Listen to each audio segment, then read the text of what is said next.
우리는 지금까지 구약의 창조를 다루어 보았습니다만 계속적으로 말씀이 어떻게 창조를 이루어내는지를 살펴보겠습니다. 먼저 이 세상 과학자들이 설명하는 천지창조 행위를 살펴보겠습니다. 과학자들이 말하는 만물의 존재 법칙을 양자 물리학에서 에너지의 결합이라고 주장합니다. 즉 이 세상에 존재하는 사람, 동물, 식물 모든 것들은 모두 에너지의 파동이라는 것입니다. 고체, 액체, 수증기 할 것 없이 모든 건 다 에너지라는 것입니다. 우리 눈에는 고체가 움직이지 않는 것처럼 보이지만 그것 역시도 에너지의 파동이라는 것입니다. 그래서 에너지의 결합 법칙으로 대표되는 법칙이 바로 E는 M 곱하기 C의 제곱이라는 것이 있습니다. 이 말은 물질은 에너지를 질량의 제곱으로 나눈 것이라는 뜻이므로 그 결론이 모든 만물은 질량의 제곱을 뺀 에너지로 결합되었다라고 과학자들은 주장합니다. 듣기는 약간 어렵게 느껴지지만 이것을 증명해 주는 걸 예를 들면 오늘날의 핸드폰으로 모든 걸 다 볼 수 있고 들을 수 있는 것은 에너지의 파동을 증명하는 것입니다. 이제는 마이크로파라는 에너지의 파동으로 지구촌 어디서나 TV를 볼 수 있는 건 아무도 부인할 수 없습니다. 그 덕분에 우리는 이렇게 편리하게 컴퓨터나 폰으로 유튜브를 마음껏 볼 수가 있는 겁니다. 세계적인 양자 물리학자 데이비드 붐은 물질은 에너지 파동이기 때문에 물질이나 생각은 결국 같은 원리에 기초한다.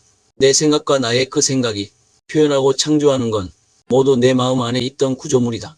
살아있는 체제와 제도 역시 인간의 생각과 사고방식에서 비롯된 것이다.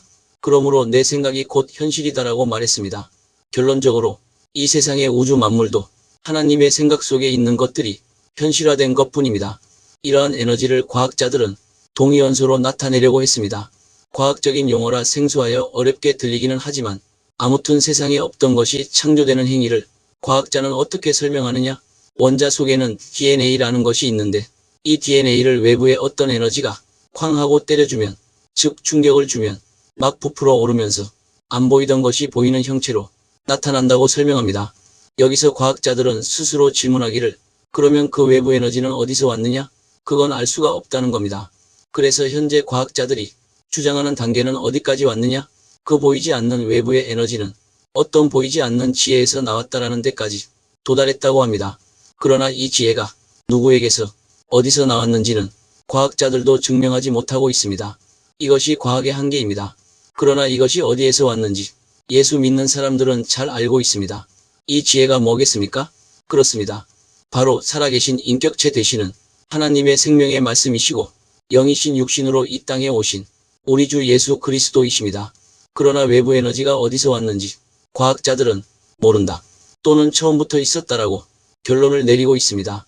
그래서 과학자들이 이것을 좀 더 과학적으로 설명하려고 만들어낸 것이 소위 빅뱅 즉 대폭발 이론입니다.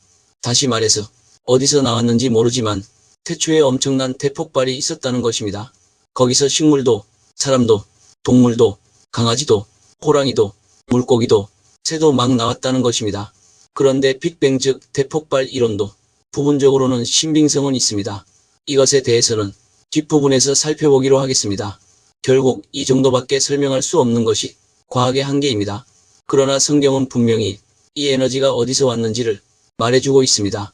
하나님의 말씀은 살아있고 활력, 운동력 즉 에너지가 있어. 즉 이 에너지의 근원이 생명이시고 영이신 말씀이라고 분명히 밝히고 있습니다. 다시 말해서 살아계신 인격체 되시는 하나님의 생명의 말씀이신 예수 안에 에너지가 있다는 것입니다. 하나님의 말씀은 살아있고 활력이 있어 좌우의 날선 어떤 검보다도 예리하여 혼과 영과 및 관절과 골수를 찔러 쪼개기까지 이 말씀은 곧 하나님이시니라. 말씀이 육신이 되어 우리 가운데 거하심에 우리가 그의 영광을 보니 아버지의 독생자의 영광이요 은혜와 진리가 충만하더라. 시들어가는 영혼을 구원해서 생명을 줄 뿐만 아니라 죽어가는 육신 즉 관절과 골수에 성령님께서 역사하시게 되면 살아계신 인격체 되시는 하나님의 생명의 말씀이 나의 혼과 영을 찔러 쪼갠다는 말은 하나님의 말씀이 인간의 깊은 내면을 꿰뚫어서 잠재되어 숨어있는 죄의식까지 들춰낸다는 말입니다. 사실 육신의 병이나 혼의 병은 육신과 혼의 무질서 즉 혼돈을 말하기 때문에 순환이 잘 되던 육신과 혼이 그 순환에서 벗어난 것 이것이 바로 육신과 혼의 질병입니다. 다시 말해서 몸 안의 순환의 회로가 말씀에 따라서 잘 움직여야 하는데 그 말씀에서 벗어난 것이 죄입니다. 결국 살아계신 인격체 되시는 생명의 말씀의 법칙에서 벗어난 것이 곧 순환의 회로를 벗어난 것이기 때문에 그래서 육신과 혼의 질병이 생기는 것입니다. 사람이 흑암과 사망의 그늘에 앉으며 공고와 쇠사슬에 매임은 즉 육신과 혼의 질병이 드는 것은 하나님의 말씀을 거역하며 지존자의 뜻을 멸시함이라. 그러므로 그가 고통을 주어 그들의 마음을 겸손하게 하셨으니 이에 그들이 그들의 고통 때문에 여호와께 부르짖으매 그가 그들의 고통에서 그들을 구원하시되 그가 그의 말씀을 보내어 그들을 고치시고 위험한 지경에서 건지시는 도다. 결국 에너지의 결합법칙인 에너지의 파동은 살아계신 인격체 되시는 하나님의 생명의 말씀을 바탕으로 한 성령님의 능력에서 나오는 것입니다. 그런데 나는 지금까지 이러한 소중한 인격 되시는 생명의 말씀과 성령님의 역사를 얼마나 함부로 경솔하게 다루고 있지는 않았는지 생각해 보시기 바랍니다. 결국 하나님께서는 이렇게 중요한 에너지인 살아계신 인격체 되시는 하나님의 생명의 말씀을 통하여 성령님의 사역으로 모든 창조를 시작하셨습니다. 그래서 드디어 하나님이 이르시되 즉 가라사대 하고 하나님께서 말씀을 밖으로 내시기만 하면 이 땅에 없던 것들이 막 생기기 시작하는 겁니다. 빛이 있으라 하시니 빛이 있었고 빛이 뭡니까? 바로 에너지 파동입니다. 이렇게 제일 먼저 빛 즉 에너지가 내려왔습니다. 그런데 이러한 에너지는 눈에 보이지 않습니다. 마치 영처럼 그리고 궁창 위에 물과 궁창 아래 물로 에너지 파동이 지금 수면 위에 운행하고 계시는 성령님의 능력으로 갈라지게 만듭니다. 하나님이 이르시되 물 가운데에 궁창이 있어 물과 물로 나뉘라. 위 말씀처럼 말씀하니까 살아계신 인격체 되시는 하나님의 생명의 말씀의 에너지 파동이 하나님이 이르시되 천하의 물이 한 곳으로 모이고 묻히 드러나라.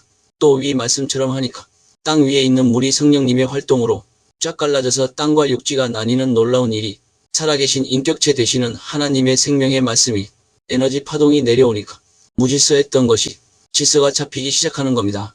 토성, 화성, 목성처럼 처음에 모든 것들이 뒤엉켜 무질서했던 지구를 상상해 보시기 바랍니다. 처음에 땅은 혼돈하고 공허했습니다. 즉 물과 흙이 뒤섞여 있는 상태였습니다. 이런 상태에서 살아계신 인격체 되시는 하나님의 생명의 말씀의 에너지 파동이 성령님의 사역으로 이 물을 궁창 위의 물과 궁창 아래 물로 쫙 갈라 놓았던 것입니다. 그래서 생긴 것이 궁창, 즉 창공인 하늘입니다. 흔히 우리가 말하는 하늘, 즉 이 큰 대기권 공간이 생겨난 것입니다. 이것이 하늘 위의 물과 하늘 아래 물로 갈라진 사건입니다. 이런 식으로 하나님께서 가라사대 할 때마다 이 살아계신 인격체 되시는 하나님의 생명의 말씀의 에너지 파동이 성령님의 능력으로 모든 창조행위를 무질서에서 질서를 부여하면서 텅 비어있는 곳에다가 막 채워 넣는 겁니다. 공중에는 새가 있으라. 물속에는 물고기가 있으라. 땅에는 식물이 있으라. 보기 좋은 나무와 먹기 좋은 나무, 생명나무, 그리고 여섯째 날에 짐승을 지으시고 마지막으로 사람을 지으셨습니다. 이렇게 살아계신 인격체 되시는 하나님의 생명의 말씀이 하늘에서 내려올 때마다 성령님의 능력으로 이 땅에 없던 것들이 막 생겨나기 시작하는 것입니다. 얼마 전에 지구에 대한 다큐 드라마를 보면서 그 자연들이 얼마나 아름다운지 그 모든 것들이 하늘에서 하나님께서 가라사대 이르시되 하고 말씀이 내려올 때마다 살아계신 인격체 되시는 하나님의 생명의 말씀이라는 외부 에너지 파동으로 꽝 꽝 하고 때릴 때마다 채워주신 성령 하나님, 그래서 참 아름다워라 주님의 세계는 이라는 찬송이 저절로 나오게 되는 것입니다. 그렇기 때문에 내가 기도하다가 말씀을 읽다가 하나님의 음성을 듣게 되면 그 하나님의 음성을 들은 날은 너무너무 기뻐서 말로 표현하기 어렵습니다. 물론 음성을 들었다는 것은 육성으로 들었다는 게 아니라 기도 중에 말씀을 대면하는 중에 성령님의 조명으로 어떤 것을 깨닫게 해주시거나 어떤 말씀이 마치 내 안에서 하나님이 영으로 말씀하시는 것으로 느껴질 때를 말합니다. 그리고 갑자기 눈에 확 띄는 것 중 하나는 옛날에는 안 그랬는데 갑자기 집 앞에 있는 나무부터 시작해서 모든 물체가 살아서 파르르 떠는 것 같이 움직이는 것을 체험할 때가 있습니다. 그게 왜 그러느냐면 그게 하나님의 놀라운 살아계신 생명의 창조의 말씀이 성령님의 조명으로 내 속에 들어와서 영으로 에너지 파동으로 살아서 움직이며 감동케 하니까 옛날에 안 보이던 그 생명이 하나님의 놀라운 살아계신 생명의 말씀으로 인하여 영안이 열려버리니까 살아있게 보이는 것입니다. 이렇게 하나님 말씀은 살아있고 운동력인 에너지로 넘칩니다. 그렇기 때문에 살아계신 인격체 되시는 말씀이시며 영이신 그 하나님, 그 주님을 성령님의 조명해 주심으로 붙든다는 것, 이것이 바로 모든 문제 해결의 해답입니다. 그래서 이 말씀을 안 붙잡으면, 이 말씀을 의지하지 않으면 이 말씀에 기초하지 않으면 아무것도 안 일어나는 겁니다. 따라서 살아계신 인격체 되시는 하나님의 생명의 말씀을 붙잡고 머리로 생각만 하지 말고 성령님의 조명해 주심에 따라 끊임없이 입 밖으로 내뱉으면서 시인하고 고백하고 기도하다 보면 나도 모르게 하나님께서 창조의 일을 막 일으키시는 걸 경험하게 되는 것입니다. 이처럼 예수님께서 말씀으로 모든 것들을 창조하셨습니다. 그런데 말씀으로 창조하시되 그 재료가 뭐였겠습니까? 그렇습니다. 창세기 1장을 자세히 보시면 모두 흙으로 지으셨습니다. 그래서 흙은 굉장히 중요합니다. 그러니까 과학자들이 이야기하는 것이 맞습니다. 흙 속에는 무기물질, 유기물질 같은 것이 있기 때문에 그 흙 속에 있는 DNA를 하나님께서 가라사대 이르시되 하면서 말씀의 에너지 파동으로 꽝 하고 때리니까 성령님의 능력으로 새가 날개를 펴면서 쫙 나타나고, 그런데 여기서 중요한 거 하나, 그 새의 모습을 누가 그렇게 만들었단 말입니까? 그렇습니다. 수면 위에 운행하시던 성령님께서 아버지 하나님의 프로젝트대로 예수님께서 이르시되 새가 있으라 하니까 성령님께서 새는 이렇게 하면서 쫙 현상을 만드니까 새가 그 모양으로 되면서 하늘을 나는 것입니다. 그러니까 이게 아무렇게나 대폭발로 생긴 것이 아니라 그 하나님의 프로젝트에 맞게 기가 막히는 모습으로 훨훨 날게 된 것입니다. 물고기, 육지 동물 모두 마찬가지입니다. 참 이 하나님의 창조의 세계가 얼마나 멋이 있는지 정말 기가 힙니다. 욥기를 보면 파도에게 하나님께서 다음과 같이 말씀하십니다. 내가 여기까지 오고 더 넘어가지 못하리니 내 높은 파도가 여기서 그칠지니라. 즉 물은 여기까지만 올라오고 더 올라오지 말아라라고 하나님께서 정하셨다는 것입니다. 그것도 그냥 한 것이 아니라 아주 정교한 자로 쟀고 다림줄, 즉 하나님의 기준으로 잰 것입니다. 그래서 하나님께서 내가 이런 것 할 때 너 어디에 있었느냐라고 욥에게 다그치시는 것입니다. 이렇게 하나님의 창조는 전부 살아계신 인격체 되시는 하나님의 생명의 말씀의 에너지 파동을 통하여 성령님의 사역으로 이루어진 것입니다. 성경은 성령 하나님이 직접 그렇게 하셨다고 다음 말씀에서 창세기의 분위기를 기가 막히게 아예 못을 박아버립니다. 주의 영을 보내어 그들을 창조하사 지면을 새롭게 하시나이다. 시편 104편은 창세기의 창조의 세부사항을 적나라하게 설명하고 있습니다.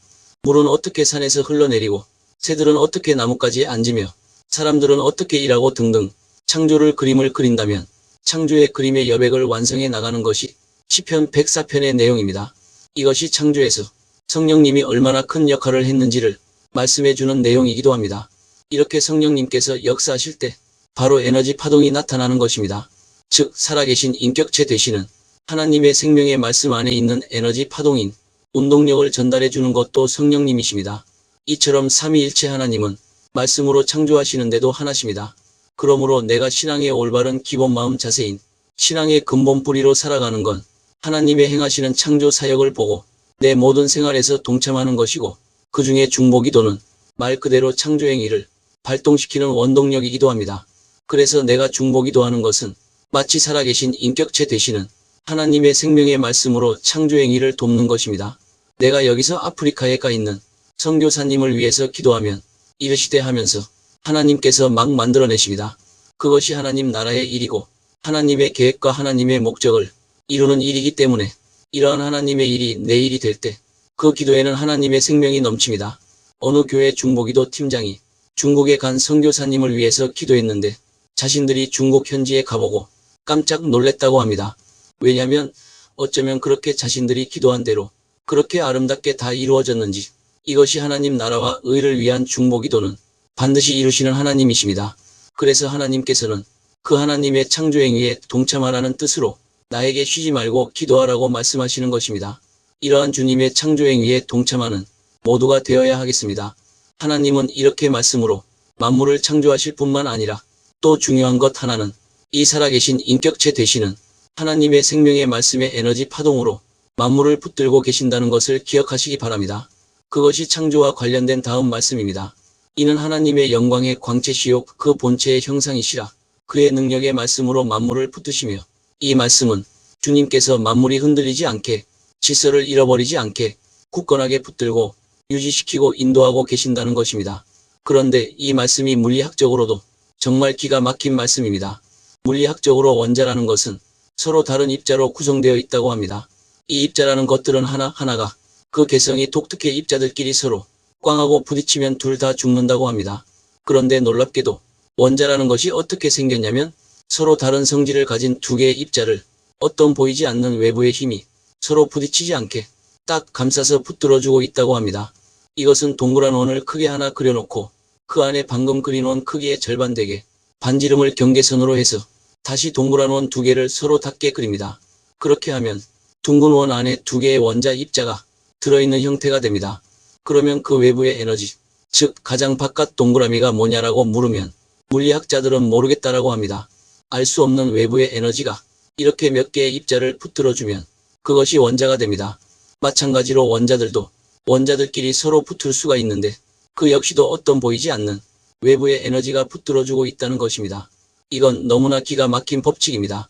그런데 과학자들은 그것이 뭔지를 모른다는 것입니다. 그렇기 때문에 만약에 빌딩을 지었다면 그 빌딩은 엄청난 서로 다른 원자들, 즉 시멘트, 흙, 모래 등으로 구성되어서 그렇게 거대한 건물을 이루었는데 왜 안 무너지느냐? 시멘트가 단단해서 안 무너질까? 아닙니다.